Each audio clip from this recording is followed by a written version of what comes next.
Ngầm ngầm ngầm ngầm. Ơi, máy qua bật chưa? Chết, có dây rồi. Ok, hello, xin chào tất cả các bạn nhé. Thì hiện tại là mình đang ở sân bay này. Thì bây giờ mình sẽ đi vào đây ăn trước đã.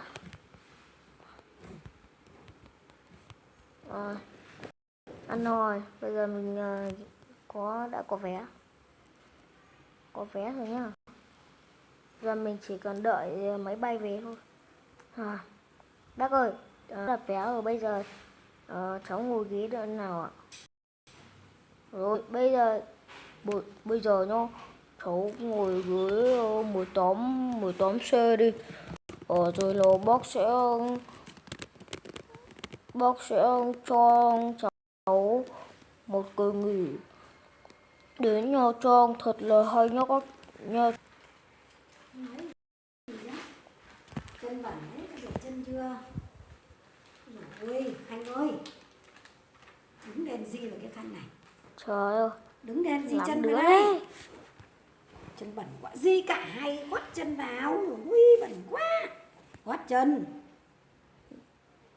Ui, chân bẩn, di thật mạnh vào và giữ cho rồi, di mạnh nào. Cho nó sạch, rửa thế nào? Rửa chân như thế nào? Rửa chân lên, giơ chân lên. Ui, chân bẩn quá. Rồi bây giờ mình sẽ đi đợi máy bay nhá. Rồi ra cái khu lên máy bay.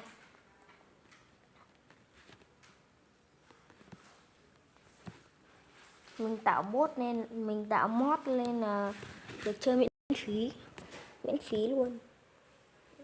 Nào.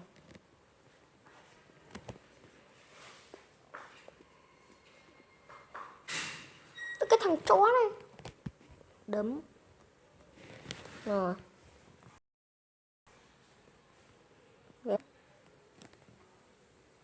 Mình đợi máy bay thôi. Bây giờ đợi máy bay nó lâu lắm. Hơn 10 phút thôi. Để mình đợi máy bay nhá. Thực ra là các bạn nếu mà mình hơn 10 phút ấy thì video của mình sẽ không tải lên được đâu. Ok, đợi một tí nhá. Rồi, máy bay lại đến rồi. Bây giờ ra ông kia ông xé rồi lên máy bay. Ê ông ơi, cho tôi lên máy bay. Vé đây. Rồi được rồi. Khách VIP mà.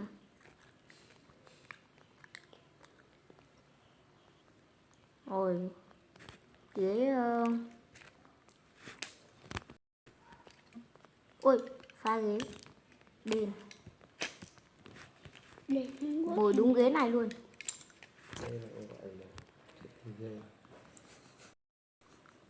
Ai làm con? Mình game phải như thằng TT đấy. Con mà chẳng xem thắng TT.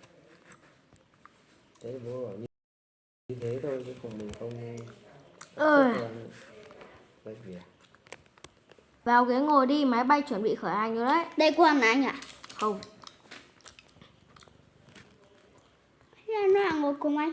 Đi ra. Mấy đứa con này ngỡ nhau ạ. Mấy đứa vào chỗ hết đi. Không thì máy bay khởi hành là ngã dập đít đấy. Ngã dập đít một cái là mông ấy. Có ngã rồi mà có phải bay chị đi. bay không? Chết, quên hành lý. Mà 5 phút nữa mới khởi hành mà sợ gì. Xuống lấy hành lý không lên. Tránh ra, tránh đường để xuống. Ui da. Con ơi. Chạy nhanh lên, máy bay sắp khởi hành rồi. Rồi, lấy hành lý rồi. Không thì quên đồ là tắm xong cởi chuồng. Con đủ. Chúng nó xuống hết rồi. Kệ đi. Chắc là chúng nó không bay nữa.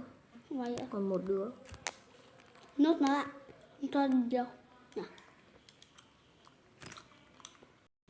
Ngồi ghế này. Cửa đóng chưa? Ok, đóng rồi. Nó thằng con nữa. Nó thằng con ấy. Lỡ phải về bố mẹ nhỉ? Ngồi vào chỗ. Tạo thêm mấy thằng.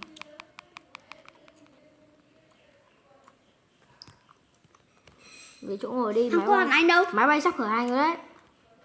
Khởi hành. Anh đâu? Con anh đâu? Làm gì có vợ, anh độc thân mà. Anh chỉ có Anh độc thân, không có con, không có vợ. Hải Long chơi nhá. Biết rồi. Bạn đến với số mấy cho em chơi đây? Con 8 nhá. con quay xong.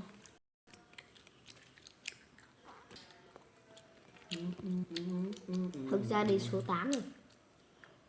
Nhưng mà Đây con mà kia nó bị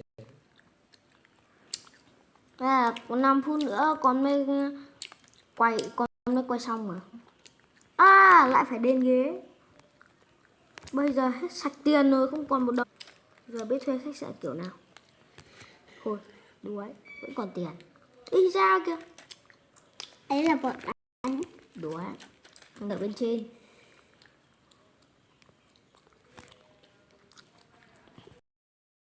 Đây. Ôi, ngủ thôi. Trật tự. Ok.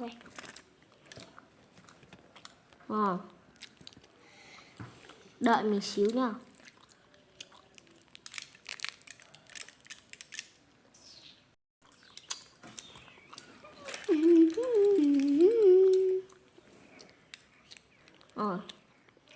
Đợi một xíu. Bay rất lâu ấy. Ôi, cuối cùng cũng dậy rồi. Về rồi à? Về rồi à? Về rồi à? Mấy anh ơi, về rồi à? Về đúng không? Về rồi.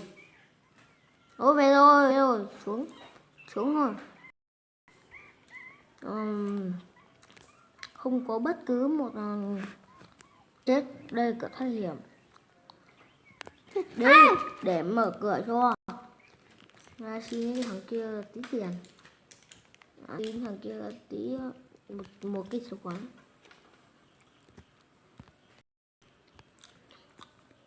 Thằng phi công này tự nhiên ra ngoài.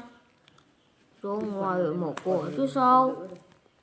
Đưa chìa khóa đây, mở cửa cho. Tránh hết ra. Anh đấm thì con mà chết à? Anh phi công đưa mình cái chìa khóa à? Hình như do những cái quần dài đó nó vẫn còn đúng không? Đi xuống hết đi. 2 cái 3 cái. Buông không? Áo dài tay không còn. 2 3 cái. Áo dài tay đâu hết rồi. đủ đi, đủ xuống. Cậu có để riêng cái mớ của nó áo dài tay đâu không? Có. Xuống. Chứ là nếu mà mua cho bọn nó thì mua những thể loại gì? Chết. Quần bò nó. Quần bò Ôi. cũng được. Quần dài ấy, kiểu quần dài. Vào cái Dốc khu vơ này. cũng được. Đây, khu lên máy bay. Viết Bằng thế thôi cho nó mốt viết lớn. kiểu gì ấy. Mà còn bò cho Thôi ra ăn đi. 3 Thích tiếng mặc quần rồi, bò đói quá. nhá, thích mặc quần ôm nha. Thích mặc quần ôm nha. quần dốc cũng ok mà. Giá cũng đẹp mà. Chắc quán Cho tôi một suất bò. Tôi nói cho cậu nghe. Nó vứt ra đây rồi. Nó là theo Với lại một cái bát. Theo gì? Đưa quần rộng mà con thích mặc quần vừa. Quần chật lắm. Cái bát này. Quần đẹp. Con thích thế. Biết sờ đổi. thế những cái quần thì phải vào Uống da xong rồi. các thứ mũi. Uống xong rồi. Zara HM. Có thằng sẽ đập một cái mũi rồi. Chạy rồi. Thế không có cái thước để bắt đo chiều dài dùng eo cùng mông cùng của ấy nhỉ? Có cái thước rút ở trong kia nó đã bị Sao tuột thằng này ra. nó xuống? Xuống làm giàu. Lung tung linh tinh phèn hết cả ra. Áng.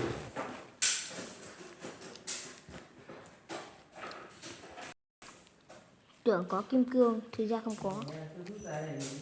Anh đủ cái thằng bé bé kia xuống đây đi. Để cho nó chết.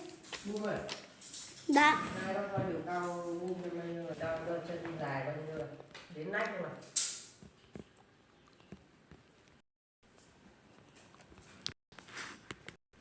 Rồi. Ở đây là bác coi những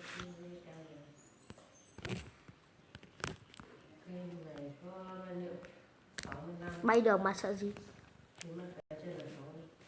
Ui có thằng sang bên kia rồi. Cũng là dài. Thế là dài. Mình bay được nè. Thế Ui. thì dài. Kìa sân bay kìa, cái máy bay. Rồi cái này giống y chang cái này vậy. Chiều dài nó cũng bằng nhau. Bây giờ Đo lại. Bụng này nó bé lắm. ok thì cảm ơn các bạn đã xem video này của mình. Và nếu các bạn thấy thích thì nếu các bạn thích thì nhớ like, subscribe để ủng hộ mình nhé. Trên nó bung mấy like ủng hộ mình để xem video mới hay hơn nhá. Với lại máy bay nó lại to hơn cái máy bay này nhá. Cũng xịn hơn nhá. Bánh to hơn nhá. Đo cái bắp đùi là Rồi, bây giờ thì mình tạm dừng video thôi. Bye bye các bạn nha, lần sau gặp lại nhá.